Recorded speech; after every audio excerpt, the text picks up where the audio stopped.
Now let's begin. The Monday morning sun cut through the kitchen window as Matt Caldwell poured coffee into his thermos. His son Billy sat at the table, pushing cereal around his bowl, barely eating. The boy had been quiet for weeks now, withdrawn in a way that made Matt's chest tighten with worry. "Not hungry, buddy?" Matt asked, keeping his voice light. Billy looked up with those wide brown eyes, the same eyes Matt saw in the mirror every morning, and shook his head. At 7 years old, Billy had always been energetic, talkative, the kind of kid who asked 1,000 questions before breakfast. But lately, something had changed. Matt's wife Hazel emerged from the bedroom, already dressed in her real estate agent blazer, phone pressed to her ear. She'd been taking more evening appointments recently, leaving Matt to handle bedtime routines on the nights he wasn't traveling for work. As a civil engineer overseeing bridge construction projects across 3 states, Matt's schedule had him on the road at least twice a month. "Flying out tomorrow?" Hazel asked, barely glancing at him as she grabbed her purse. "Cleveland. Back Friday." Matt studied her face, looking for something he couldn't name. They'd been married 9 years, together for 11, and somewhere in the last year, she'd become a stranger. No more lingering morning kisses, no more late-night conversations. Just schedules and logistics, and the mechanical operation of a household. "Bradford might stop by this week," Hazel said casually, checking her lipstick in the hallway mirror. "He wanted to borrow our ladder." Bradford Duffy, Hazel's younger brother, 32 years old and perpetually between jobs. He'd been crashing at their mother's place since his latest business venture collapsed, which seemed to happen every 6 months like clockwork. Matt had never warmed to Bradford. Something in the man's too quick smile, the way his eyes lingered on people just a beat too long. "Sure," Matt said, watching Billy's shoulders tense at the mention of his uncle's name. After Hazel left, Matt knelt beside his son's chair. "Hey, Billy, you know you can tell me anything, right? Anything at all." Billy nodded, but his gaze stayed fixed on the table. Matt spent the day at the construction site, but his mind kept drifting back to Billy's haunted expression. That evening, after dinner, he found his son in the backyard, sitting on the swing set, but not swinging, just staring at the ground. "Dad," Billy's voice was barely a whisper. "Yeah, bud. Do you have to go to Cleveland?" "It's just for a few days. I'll be back before you know it." Matt sat on the swing beside him. "Why? What's wrong?" Billy's knuckles whitened around the chain. For a long moment, the only sound was the creak of the swings and the distant hum of traffic. Then Billy turned to him, tears welling in his eyes. "Uncle Bradford comes to my room when you travel." The world seemed to tilt. Matt's heart hammered against his ribs. His mouth went dry. "What do you mean, buddy? What does he do?" Billy's tears spilled over. "He says it's our secret. He says if I tell, you and Mom will send me away because I'm bad." The words tumbled out in a rush. Years of fear and shame carried in each syllable. Matt pulled Billy into his arms, feeling his small body shake with sobs.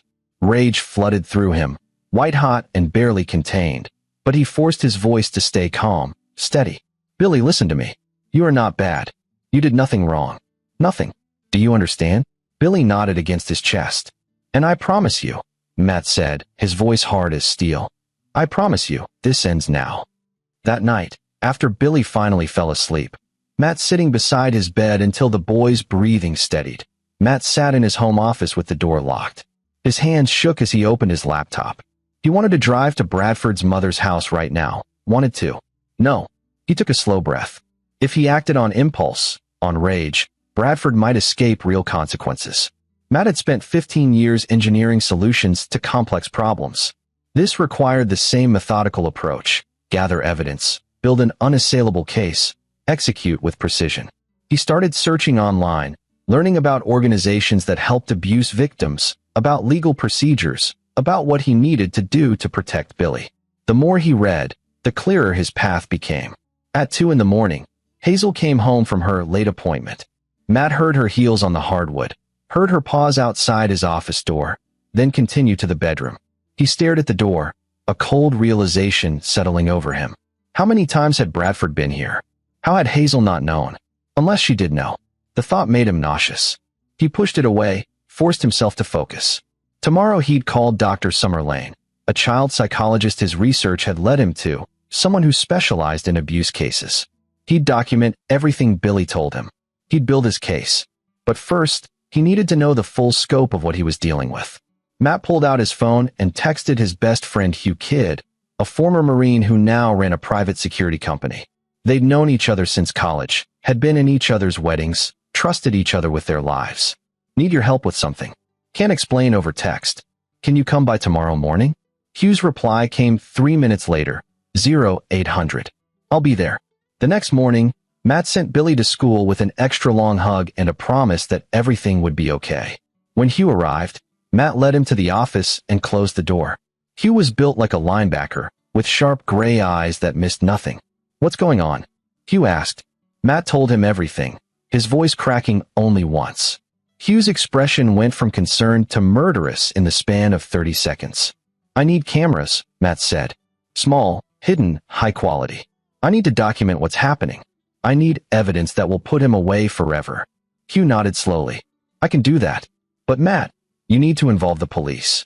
If you're recording, I know the laws. I'll do this right. But I need to catch him in the act, on camera, with witnesses. I need this airtight. Matt leaned forward. I travel Wednesday. I'm going to make everyone think I'm leaving for Cleveland. But I'm not going anywhere. Understanding dawned on Hugh's face. You're setting a trap. He comes to my house. My wife lets him in. He goes to my son's room. Matt's voice was ice. I'm going to be waiting. Hugh studied him for a long moment. Okay, I'm in. What do you need? They spent the next 2 hours planning. Hugh would install micro cameras in Billy's room, the hallway, the living room, all legally defensible in Matt's own home. Matt would also wear a body camera. Everything would stream to a secure server and Hugh's phone. Hugh would be parked down the street, ready to call the police the moment Bradford entered the house. What about your wife? Hugh asked carefully. Matt's jaw tightened. I don't know what she knows, but I'm going to find out. That afternoon, Matt met with Dr. Summer Lane. She was in her early 40s, with kind eyes and a calm demeanor that immediately put him at ease. In her office, surrounded by children's drawings and soft lighting, Matt explained the situation. I need Billy to be evaluated, he said. I need professional documentation of what he's experienced. Dr. Lane nodded. I can do that. But Mr. Caldwell, I'm a mandatory reporter. If Billy discloses abuse to me, I'm legally required to contact Child Protective Services and law enforcement. I understand. That's what I want. I want this official, documented, ironclad. Matt paused. But I need you to wait until Thursday. I have something planned for Wednesday night. Dr. Lane's expression was conflicted. Mr. Caldwell, please, call me Matt. He met her eyes. I know this is irregular. But if I'm right, my wife is complicit. If we alert the authorities too soon, she might warn Bradford, and he'll disappear. I've spent 2 days researching this. Predators like him often have multiple victims. If he runs, others might never get justice. Dr. Lane was quiet for a moment, then nodded slowly. I'll see Billy Thursday morning. But Matt, whatever you're planning, be careful. Don't do anything that could jeopardize the case against him. I won't, Matt promised. I'm going to make sure he pays for what he's done. Tuesday evening, Matt acted normal. He packed his suitcase, kissed Hazel goodbye, told Billy he'd bring him back a souvenir from Cleveland. But when Billy hugged him at bedtime, clinging to his shirt, Matt whispered in his ear, It's going to be okay, buddy. Uncle Bradford will never hurt you again. I promise. Billy pulled back, searching his father's face. Really? But I need you to be brave one more time. Can you do that? Billy nodded, and Matt saw something shift in his son's eyes. Hope, maybe. Or trust. It made Matt's resolve even harder. Wednesday morning arrived cold and gray. Matt loaded his suitcase into his truck at 6 a.m., making sure Hazel saw him leave. He drove to the airport, parked in long-term parking, and waited. At 7:30, Hugh picked him up in an unmarked van. All set? Hugh asked. All set. They drove back to Matt's neighborhood, parking 3 blocks away. In the van's back, Hugh had a complete surveillance setup, monitors showing feeds from the cameras he'd installed yesterday while Hazel was at work and Billy at school. The cameras were tiny, professional-grade, invisible unless you knew exactly where to look. Matt stared at the screen showing Billy's room. I should be there when he gets home from school. You can't, Hugh said firmly. If Hazel sees you, the whole thing falls apart. Billy knows the plan, right? Matt had explained it to Billy that morning before school, keeping it simple. Dad would be nearby, watching, making sure he was safe. Billy just needed to go to his room like normal, and when Uncle Bradford came, Help would be there. Yeah, he knows. Matt checked his watch. School lets out at 3:15. Hazel picks him up Wednesdays. They waited. Matt watched the monitors, his anxiety building. At 3:45, movement on the living room camera, Hazel and Billy entering the house. Billy looked small, scared, but he went upstairs to his room like Matt had told him to. At 4:30, Hazel made a phone call. Matt couldn't hear what she was saying, but she was smiling, laughing. Then she texted someone. A minute later, her phone buzzed with a response. She's setting it up, Matt said quietly. She's actually setting this up. Hugh's hand gripped his shoulder. We knew she might be involved. Knowing and seeing are different. Matt's voice was hollow. The woman he'd married, the mother of his child, was arranging for her brother to abuse their son. The betrayal cut deeper than he'd imagined possible. At 6 o'clock, Hazel ordered pizza for dinner. Matt watched Billy pick at his food, watched Hazel check her phone repeatedly. After dinner, she sent Billy upstairs to shower and get ready for bed early. It's happening tonight, Matt said. She's getting him ready. Hugh checked his own phone. I've got Detective Ernest Escobar on standby. As soon as Bradford enters the house, I call him. He'll be here in 5 minutes. Good. Matt pulled on his body camera, hidden under his jacket. I'm going in. Matt, wait until Bradford actually. I'm not waiting in this fin while my son is scared in that house. I'll stay hidden, but I'm going in. Hugh didn't argue. He knew Matt well enough to recognize when pushing back was pointless. Back door. Through the woods behind our property. There's a window in the attic that doesn't latch properly. I can get in without anyone knowing. At 7:30, Matt moved through the darkening woods behind his house, his heart pounding. The November air was cold, biting through his jacket. He'd walked this property 1,000 times with Billy, playing hide and seek, building forts. Now he was using that knowledge to enter his own home like a thief. The attic window gave way with minimal noise. Matt pulled himself through, landing softly on the dusty floor. The attic was unfinished, filled with boxes of Christmas decorations and old furniture. But in the far corner, hidden behind a stack of boxes, was the access panel to the upstairs hallway. Matt positioned himself there, watching through the narrow gap. He could see Billy's bedroom door from this angle. Below, he heard Hazel moving around, the sound of the TV, normal evening noises that felt obscene given what was about to happen. His phone buzzed silently. A text from Hugh. Bradford just parked 2 blocks away. Walking toward your house. Matt's breathing steadied. This was it. Everything he'd planned, everything he'd set up, was about to unfold. He checked his body camera one more time, made sure the feed was streaming to Hugh's system. Another text. He's at your front door. The doorbell rang. Matt heard Hazel's footsteps, heard the door open. Hey, Brad. Hazel's voice was cheerful, warm. Come on in. Hey, sis. How's it going? Bradford's voice made Matt's skin crawl. Good, good. Billy just got out of the shower. He'll be so excited to see you. They laughed. Actually laughed. Matt's hands clenched into fists. He heard them talking downstairs, casual conversation about their mother, about Bradford's newest opportunity, about everything except the horrific reason he was really there. Matt glanced at his phone. He would be calling the police now, giving them the address, telling them to come quickly but quietly. Then footsteps on the stairs. Bradford, climbing toward Billy's room.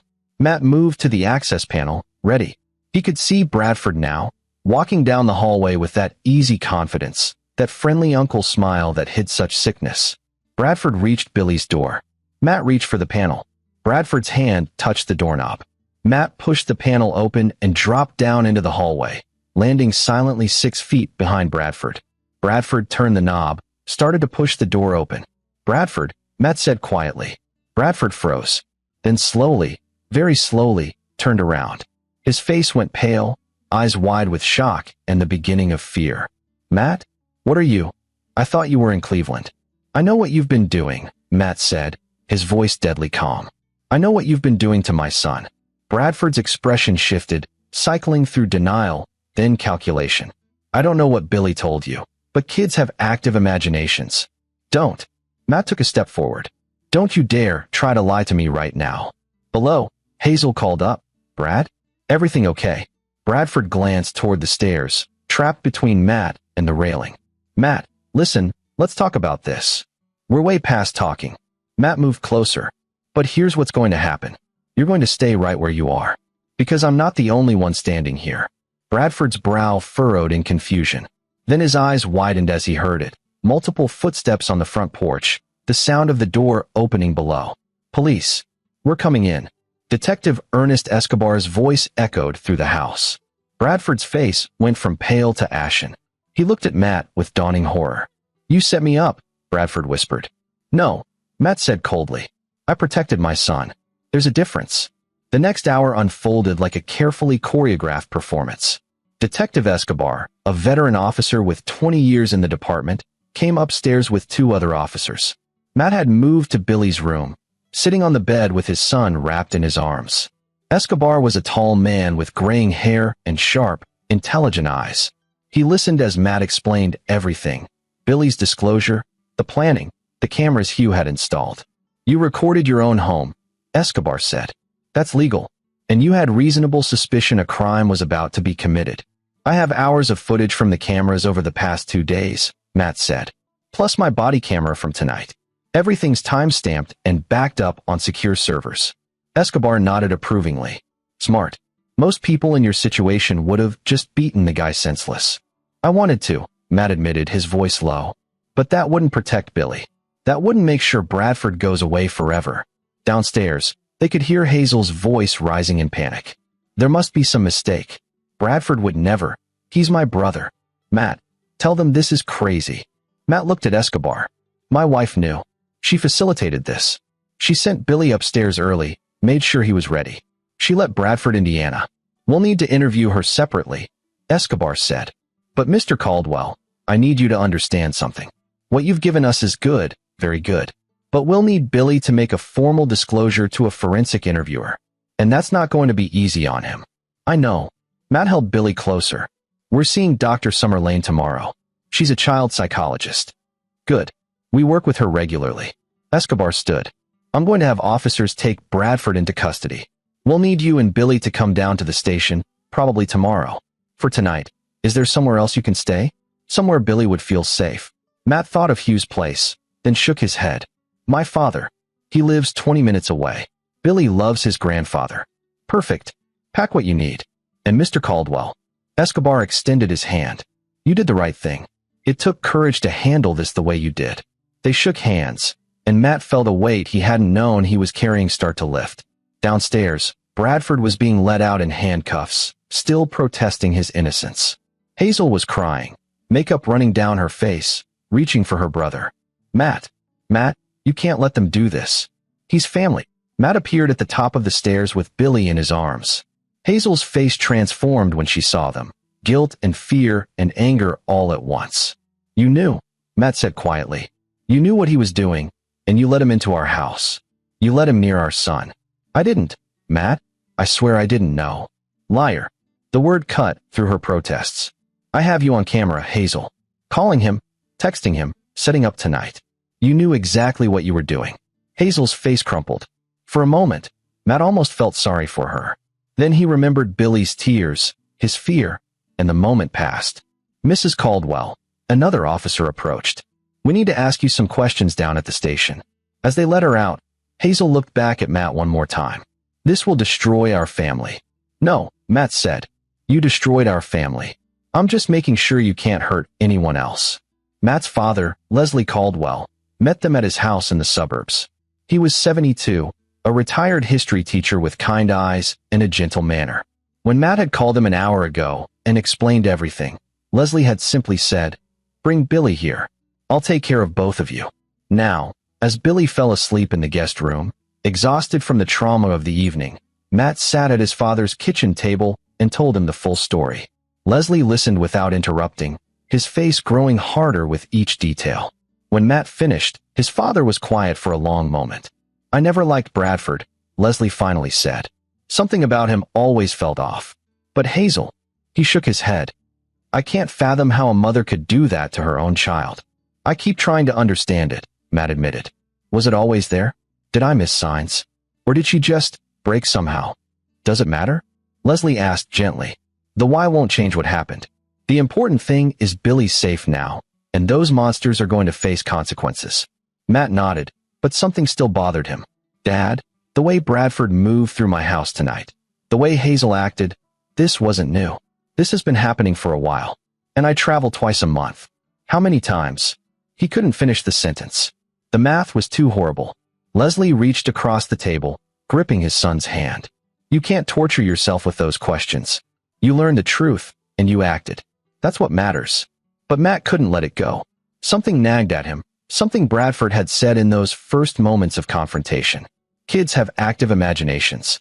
The phrase implied Bradford had used that defense before, that he'd thought it would work. Matt pulled out his phone and called Hugh. How'd it go after I left? Hugh asked. They arrested both of them. We're at my dad's place. Matt paused. Hugh, I need you to do something for me. Can you look into Bradford's history? See if there have been any complaints, any accusations, anything that might have been dismissed or covered up? You think there are other victims.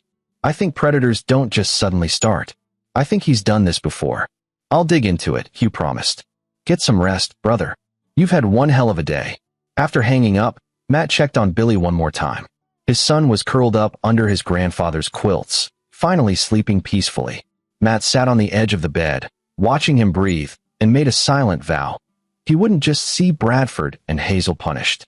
He'd make sure every single person Bradford had hurt got justice.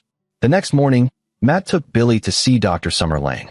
The psychologist's office felt safe, warm, filled with toys and books designed to put children at ease. Billy was nervous at first, clinging to Matt's hand, but Dr. Lane was patient and kind. Billy, your dad told me you were very brave, she said, sitting cross-legged on the floor with him. Sometimes when bad things happen to us, it helps to talk about them with someone who understands. Would it be okay if we talked for a little while? Billy glanced at Matt, who nodded encouragingly. Will it help catch Uncle Bradford? It will help make sure he can't hurt you or anyone else ever again, Dr. Lane said. That seemed to decide it for Billy. Okay. Matt stepped out into the waiting room, his heart in his throat. Through the closed door, he could hear the murmur of voices, but not the words. This was Billy's story to tell, his trauma to articulate. All Matt could do was wait and trust that Dr. Lane would handle it with care. 45 minutes later, the door opened. Billy emerged looking exhausted, but somehow lighter, like he'd set down a weight he'd been carrying too long. Dr. Lane gave Matt a meaningful look. Billy did wonderfully, she said. He was very brave. I'll be writing up my evaluation and forwarding it to Detective Escobar and Child Protective Services. Mr. Caldwell, could I speak with you privately for a moment? Matt settled Billy in the waiting room with a coloring book, then followed Dr. Lane back into her office. How bad is it? He asked. Dr. Lane's expression was grave. Billy disclosed systematic abuse over approximately 18 months. He has clear symptoms of trauma, nightmares, anxiety, avoidance behaviors. But he's also remarkably resilient, and I think that's because of you. He feels safe with you. He trusts you. 18 months, Matt whispered. My God, there's something else. Dr. Lane hesitated. Billy mentioned that his uncle sometimes talked about other boys. He never said who, but he implied Billy wasn't the only one. He said it was special, that Billy should feel lucky. Matt felt sick. So there are others. It's possible. I've noted it in my report. The police will investigate. As Matt drove Billy back to his father's house, his phone rang. Hugh, I found something, Hugh said without preamble. 3 years ago, Bradford worked as a soccer coach for a youth league. There was a complaint from a parent about inappropriate behavior with one of the boys. The league investigated internally, found insufficient evidence, and let him go quietly. No police report, no public record. I only found it because I know someone who worked there. Who was the boy? Family moved out of state before anything could be pursued. But Matt, there's more. 5 years ago, Bradford volunteered at a summer camp. Another complaint, same result, internal investigation, quiet dismissal, no real consequences. He has a pattern. Matt's hands tightened on the steering wheel. How many kids, Hugh? How many has he hurt? I don't know, but I'm going to find out. And I think you should tell Detective Escobar what we're learning. That afternoon, Matt met with Escobar at the police station. He brought printouts of everything Hugh had discovered, along with contact information for the organizations where Bradford had been dismissed.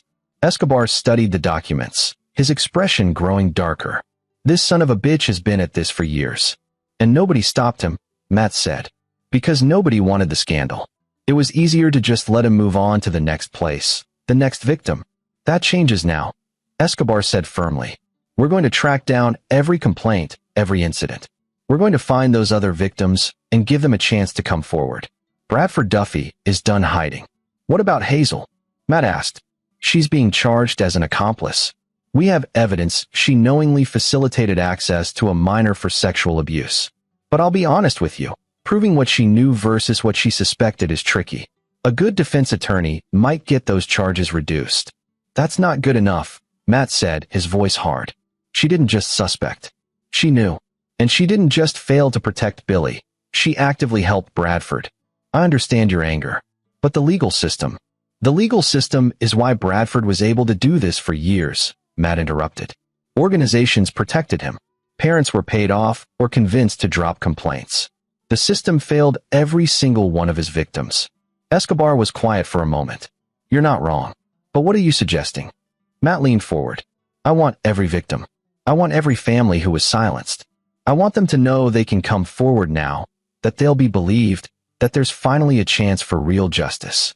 And I want Hazel to face every single one of them and see what her protection of Bradford cost. A slow smile crossed Escobar's face. You want to build a case so overwhelming that no defense attorney can plea bargain their way out of it. Exactly. That's going to take time. Victims scattered across different states, some who might not want to relive their trauma. Then help me find them, Matt said. Use your resources, your contacts. I'll use mine. Between Hugh's investigation skills and your official channels, we can locate these families. Escobar studied him for a long moment. You know, most people in your situation would be content just seeing the perpetrator arrested. They'd want to move on, protect their kid from more trauma. Billy will never fully move on if he knows his abuser got away with a light sentence. Or if there are other kids out there still suffering because we didn't do enough to stop Bradford completely. Matt met the detective's eyes. I want my son to see that when someone does something this evil, there are real consequences. Not just a slap on the wrist and a quiet settlement. All right, Escobar said, making a decision. I'm in. Let's destroy this bastard's life the way he destroyed those kids. Over the next 2 weeks, Matt became a man obsessed. He hired a private investigator to work alongside Hugh, tracking down every place Bradford had worked or volunteered over the past 15 years. They found a disturbing pattern. Bradford targeted organizations that worked with vulnerable children, inner-city youth programs, camps for low-income families, after-school programs in struggling neighborhoods. He preyed on kids whose parents might not have the resources or knowledge to fight back. But those parents had one thing Bradford hadn't counted on. They wanted justice. The first family Matt contacted was the Reynoldses. Billy Reynolds Sr. and his wife had filed a complaint when Bradford was a soccer coach. Their son, Billy Jr., was now 12 and still struggling with what had happened. Matt drove 4 hours to meet them in person. Sitting in their modest living room, he told them about his own son, about the arrest, about the chance to finally hold Bradford accountable. They told us there wasn't enough evidence, Billy Sr. said, his voice bitter. They made us feel like we were troublemakers for even asking questions. I believe you, Matt said simply. And I believe your son. If he's willing to talk to the police, to testify, we can make sure Bradford never hurts another child. Mrs. Reynolds wiped tears from her eyes. Will it really make a difference? Or will they just let him plea out to something minor? Not if we have multiple victims from multiple incidents spanning years. That shows a pattern. That makes it impossible for a jury to see it as a misunderstanding or a one-time mistake. Matt leaned forward. I can't promise it will be easy, but I can promise that if you help me, I will fight with everything I have to see this through. The Reynoldses looked at each other, having a silent conversation that only married couples can have. Then Billy Sr. nodded. We're in. By the end of the month, Matt had found 6 families. 6 boys, ranging from ages 9 to 15 now, who had been victimized by Bradford. 6 families who had been silenced, dismissed, or paid off to go away quietly. And all 6 were ready to speak up. Detective Escobar coordinated with law enforcement in other jurisdictions, building a multi-state case. Each family's story was documented, each boy interviewed by trained forensic specialists. The evidence mounted like bricks in a wall, solid and irrefutable. But Matt wasn't done. There was still Hazel. His soon-to-be ex-wife had been released on bail, staying with her mother. Her attorney was arguing that she was a victim too, manipulated by her brother, unaware of the full extent of his crimes. It made Matt's blood boil. He met with the prosecutor, a sharp-eyed woman named Charity Trevino who had a reputation for being relentless in cases involving children. "I need you to understand something," Matt told her. Hazel wasn't a passive bystander. She actively created opportunities for Bradford to be alone with our son. "I have text messages between them, coordinating times when I'd be traveling. I have her on camera letting him into our house, sending Billy upstairs to bed early." She knew. Charity reviewed the evidence Matt had compiled. "This is damning." But her attorney will argue she was in denial, that she couldn't face the truth about her brother. "Then let's take away that defense." Matt pulled out another folder. "I hired a forensic accountant. Bradford has been unemployed for the past 3 months, but he's been making rent payments, buying expensive electronics, even took a trip to Vegas last month. The money's been coming from Hazel. She's been supporting him financially. So she had a motive to protect him. She didn't want to believe her investment was supporting a predator. More than that, if we can show she knew what he was doing and still gave him money, still gave him access to our home, that shows deliberate choice. That's not denial. That's complicity." Charity smiled grimly. "You should have been a lawyer, Mr. Caldwell. I'm just a father who wants justice for his son." "Well, you're getting it. With the evidence you've provided, I'm going to recommend the DA upgrade Hazel's charges. We're talking multiple counts of child endangerment, being an accessory to sexual assault, obstruction of justice for helping Bradford evade previous complaints. She's looking at serious prison time." Matt felt a dark satisfaction. "Good. There's one more thing," Charity added. "We're going to offer Bradford a plea deal." "What?" "No. Wait, hear me out. We offer him 15 years if he pleads guilty to all charges and provides information about any other victims we haven't found yet. If he rejects it and we go to trial, he's looking at a minimum of 40 years with the evidence we have from 7 victims.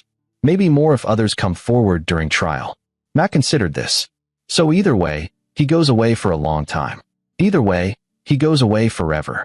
He'll be a registered sex offender, banned from being near children, likely placed in protective custody, because even criminals hate child abusers. His life is over." "What about Hazel? Do we offer her anything?" Charity shook her head. "Not a chance. She's going to trial. And every single one of those families you found. They're going to testify about how Bradford's pattern of abuse was enabled by people like her. People who knew or should have known and did nothing. She's going to hear every detail of what her brother did and what her silence cost." Matt nodded slowly. This was what he wanted. Not just punishment, but a reckoning. A moment where Hazel would have to face the full weight of her choices. The preliminary hearing was held 6 weeks after Bradford's arrest. The courtroom was packed. The 6 families Matt had found, child advocates, members of the press who had gotten wind of the multi-victim case. Matt sat in the front row with Billy beside him and his father on the other side. Bradford was led in wearing an orange jumpsuit, his hands cuffed.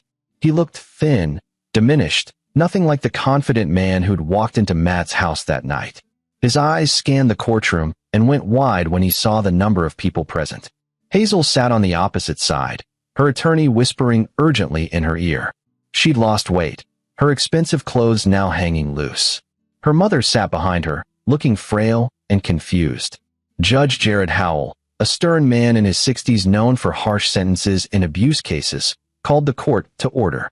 The prosecutor laid out the charges, 7 counts of sexual assault of a minor, each carrying a minimum sentence of 10 to 15 years. Additional charges of grooming, exploitation, and traveling across state lines for illegal purposes. Then it was the defense's turn. Bradford's attorney, a slick-looking man named Thad Barber, stood and began his argument. "Your Honor, my client maintains his innocence. These allegations are..." "Counsel," Judge Howell interrupted. "I've reviewed the evidence submitted. Video footage, multiple victim testimonies, forensic psychological evaluations, digital communications. Are you seriously going to stand there and claim your client is innocent?" Barber hesitated. "Your Honor, we believe there are misunderstandings, perhaps exaggerations by 7 different children from 6 different families spanning 5 years." The judge's voice was ice. "Mr. Barber, I suggest you have a serious conversation with your client about the plea offer on the table. Because if this goes to trial and he's convicted on all counts, he'll die in prison." Bradford's face went pale. He leaned toward his attorney, whispering frantically. The judge turned his attention to Hazel's case. Her attorney, a woman named Alyssa Riley, argued that Hazel was a victim of her brother's manipulation, that she'd been in denial about his true nature. Matt watched Charity Trevino stand to respond, and he felt a fierce satisfaction. Your Honor, the state has evidence that Mrs. Caldwell not only knew about her brother's abuse, but actively facilitated it. She coordinated times when her husband would be away, provided her brother with financial support, and deliberately created opportunities for him to be alone with her own child. This is not denial. This is active participation in a pattern of abuse. Charity presented the text messages, the financial records, the video footage of Hazel sending Billy upstairs early. She presented testimony from Dr. Summer Lane about the psychological impact on Billy, noting that the child had explicitly said his mother told him, "Uncle Bradford just likes spending time with you," when Billy had tried to tell her he didn't want to be alone with Bradford. Hazel started crying, her shoulders shaking. Her mother reached forward, gripping her shoulder. But Judge Howell was unmoved. "Mrs. Caldwell, I'm denying bail. You'll remain in custody until trial. And Ms. Riley, I strongly suggest you prepare your client for the very real possibility of a lengthy prison sentence." As deputies led both Bradford and Hazel away, Matt felt Billy's hand slip into his. "Is it over, Dad?" Billy whispered. "Not yet, buddy, but we're getting there." Bradford took the plea deal. Faced with 7 victims willing to testify, forensic evidence, and a judge who clearly wanted to throw the book at him, he pleaded guilty to all charges in exchange for 25 years with no possibility of parole before 18 years served. He'd be in his 50s when he got out, a registered sex offender banned from ever being near children again. But Hazel refused to plead. Her attorney convinced her that a jury might be sympathetic to a mother who'd been deceived by her brother. Matt knew better. Charity Trevino was going to eviscerate that defense. The trial began on a cold January morning, 3 months after the arrest. The prosecution strategy was methodical and brutal. They called Dr. Summer Lane first, who testified about Billy's trauma, the consistency of his disclosure, and the telltale signs that this had been ongoing abuse. She explained how children in Billy's situation often try to tell trusted adults but are dismissed or not believed, and how in this case, Billy's own mother had actively discouraged him from speaking up. Then came the other families. One by one, 6 parents took the stand and described how Bradford had targeted their sons, how complaints had been filed and dismissed, how they'd been made to feel like they were overreacting. And in 3 of those cases, someone at the organization where Bradford worked had called Hazel, his emergency contact, to inform her of the complaint. She'd known for years that accusations followed her brother, and she'd done nothing. The impact on the jury was visible. Several jurors wiped their eyes during the testimonies. Others stared at Hazel with barely concealed disgust. Then came the digital evidence. Charity presented text messages between Hazel and Bradford, coordinating visits. Messages where Bradford thanked Hazel for understanding, and Hazel replied, "Just be careful." Messages about money Hazel had sent him. Messages that made it impossible to claim she didn't know what she was enabling. The defense tried to paint Hazel as a sister torn between loyalty and suspicion, a woman who couldn't face the truth about her brother. But when Hazel took the stand in her own defense, Charity demolished her. "Mrs. Caldwell, you testified that you didn't know what your brother was doing to your son. Is that correct?" "Yes. I couldn't imagine he would do something like that." "Yet you received 3 phone calls over a 5-year period from organizations where your brother worked, informing you of complaints about inappropriate behavior with children. Is that correct?" "Those were just misunderstandings." "Misunderstandings?" 3 different organizations, 3 different boys, all describing similar inappropriate behavior. And you thought those were all misunderstandings. Bradford explained that people were overreacting, that he was just being friendly. So you believed your brother over 3 different families who had concerns about their children's safety? Hazel's composure cracked. "He's my brother. I've known him his whole life. I couldn't believe he would." "You couldn't believe it, or you didn't want to believe it?" Charity's voice was relentless. "Because there's a difference between being deceived and choosing to ignore the truth because it's inconvenient. That's not fair. What's not fair is that 7 children were abused by your brother. What's not fair is that you sent your own son upstairs early the night my office arrested Bradford, making sure he was ready and waiting. What's not fair is that you took money from your family's joint account, money your husband earned, and gave it to a man you knew had been accused multiple times of inappropriate behavior with children. Charity held up the financial records. You paid Bradford's rent for 3 months. You bought him groceries, paid his cell phone bill. You supported him financially while he was unemployed. What was he doing with all that free time, Mrs. Caldwell? Hazel's face crumpled. I didn't know. You didn't know? Or you didn't want to know? Because your son tried to tell you. He said Uncle Bradford's visits made him uncomfortable. What did you tell him? Silence. Mrs. Caldwell, answer the question. What did you tell your 7-year-old son when he said he didn't want to be alone with his uncle? I told him not to be rude. That Bradford was family, and he should be nicer. Someone in the gallery gasped. Matt felt his father's hand on his shoulder, grounding him. You told your child to be nicer to the man who was abusing him, Charity said quietly, letting the words hang in the air. No further questions. The defense tried to recover, painting Hazel as a woman in crisis, suffering from depression, manipulated by a predator brother. But the damage was done. The jury had seen her for what she was, a woman who prioritized her brother's convenience over her own child's safety. Closing arguments were devastating. Charity stood before the jury and spoke with quiet fury. This case is about choices. Bradford Duffy chose to prey on vulnerable children. That's a choice. But Hazel Caldwell also made choices. She chose to ignore 3 separate complaints about her brother. She chose to support him financially when he had no job and multiple accusations of inappropriate behavior.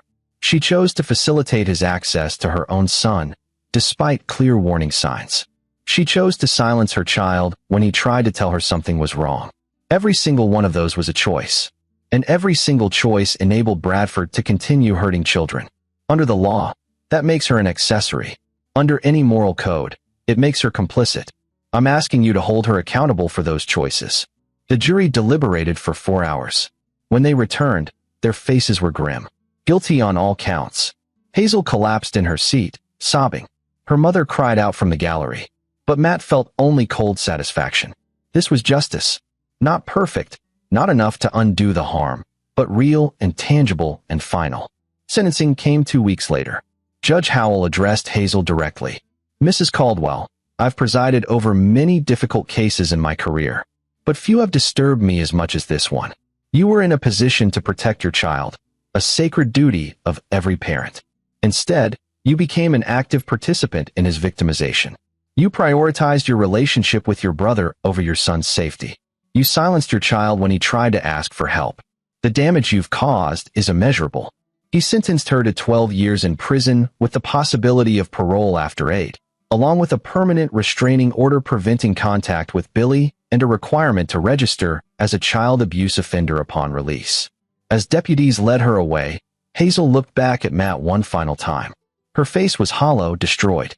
Matt stared back, unmoved. She wanted forgiveness, or maybe just acknowledgement of her suffering. He gave her nothing. Outside the courthouse, several of the families whose children had been victimized gathered around Matt. Billy Reynolds Sr. shook his hand firmly. Thank you, he said simply, for not giving up, for making sure everyone knew this wasn't just one isolated incident. Thank you for trusting me, Matt replied, for being willing to put your family through this. Mrs. Reynolds hugged him. Our Billy is finally sleeping through the night. He says it's because he knows the bad man can't hurt anyone anymore.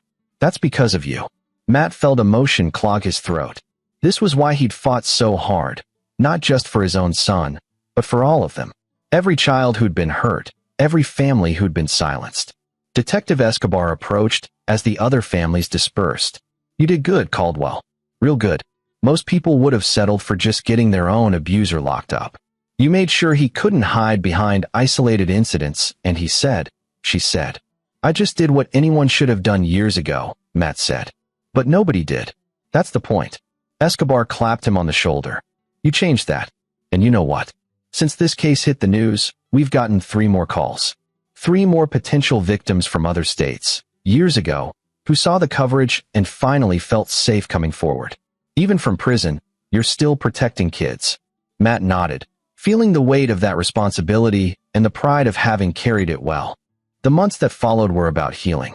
Matt sold the house. Neither he nor Billy could bear to live there anymore, and bought a smaller place closer to his father.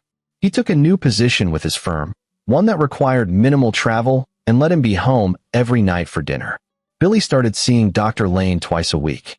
The nightmares gradually lessened. The fear in his eyes faded. Slowly, carefully, he began to be a kid again, playing with friends, laughing at jokes, showing Matt his drawings from school. On a Saturday morning 6 months after the trial, Matt watched Billy play soccer at the park. His son was running with the other kids, face flushed with exertion and joy. It was the first time Billy had agreed to join a team, and Matt had carefully vetted every coach, every volunteer, ensuring his son would be safe. Hugh joined him on the sideline, 2 coffees in hand. "He's doing great." "Yeah," Matt agreed, accepting the coffee. "He is. We both are. You hear Bradford got transferred to maximum security? Turns out even in prison, child abusers aren't popular. He's in protective custody now, 23 hours a day in a cell. Living the dream." Matt felt a dark satisfaction. "And Hazel? Minimum security women's facility upstate. According to my contact there, she keeps to herself. The other inmates know what she did. They don't bother her, but they don't exactly welcome her either. Word is she'll serve the full 12 years. Parole board's not likely to be sympathetic to someone convicted of enabling child abuse." "Good." Matt sipped his coffee. "You know what the weird thing is? I don't even hate her anymore. I did at first. But now nothing. She's nothing to me. A stranger who made terrible choices and is paying for them." "That's probably healthy," Hugh observed. "Hate takes energy. Better to put that energy into Billy." They watched the game in comfortable silence. Billy scored a goal and immediately looked to the sideline, face lighting up when he saw Matt cheering. "Hey, Dad," Billy called out. "Did you see?" "I saw. Great job, buddy." Later that evening, as Matt tucked Billy into bed, his son looked up at him with serious eyes.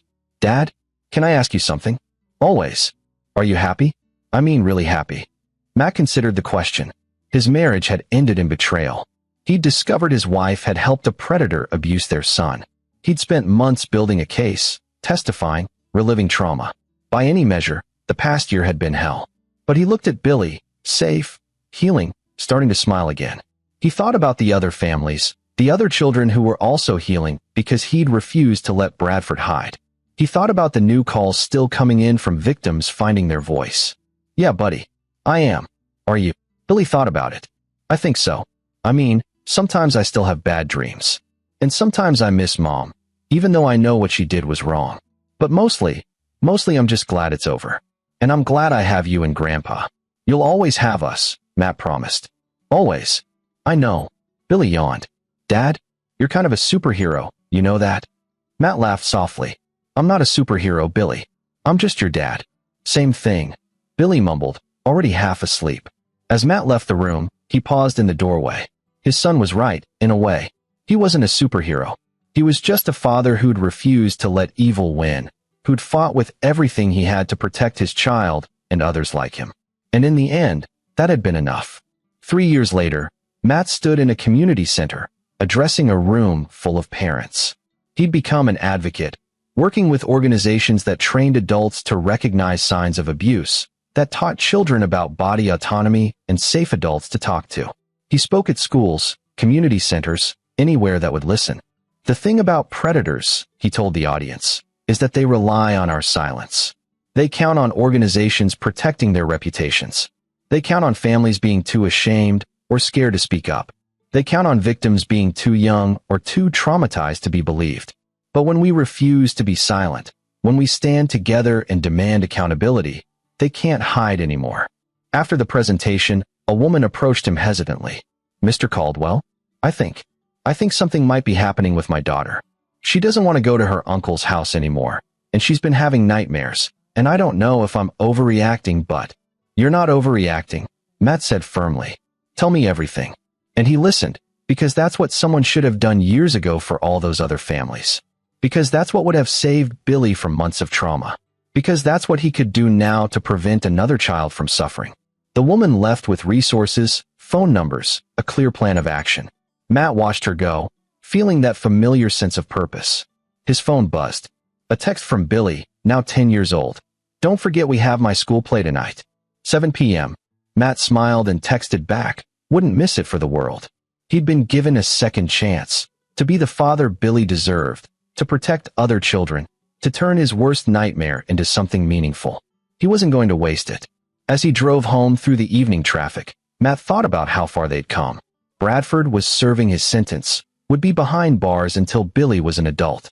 Hazel had served 8 years and was released on parole, but the restraining order remained.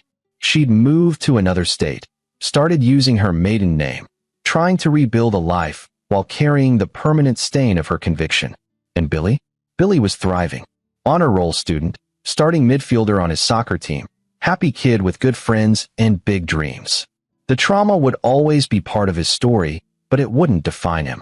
He was more than what had happened to him. They both were. Matt pulled into the driveway of their home. Not the house where the nightmare had unfolded, but their real home, filled with light and laughter and healing. Through the window, he could see his father helping Billy with his costume for the play, both of them laughing at something. This was victory. Not the arrests or the convictions or the sentences, though those mattered. The real victory was this: Billy's laughter, his innocence slowly reclaimed, his trust in the world gradually restored. The real victory was every night Billy went to sleep safe, and every morning he woke up loved. Matt had faced the worst thing a parent could discover, and he'd fought back with everything he had. He'd turned pain into purpose, trauma into advocacy. He'd made sure that his son, and 6 other boys, knew that justice was possible, that adults could be trusted to protect them, that speaking up mattered. He'd won. Not perfectly, not without scars, but definitively. And he'd spend the rest of his life making sure that victory meant something. For Billy, for every child who came forward, for every family that refused to stay silent.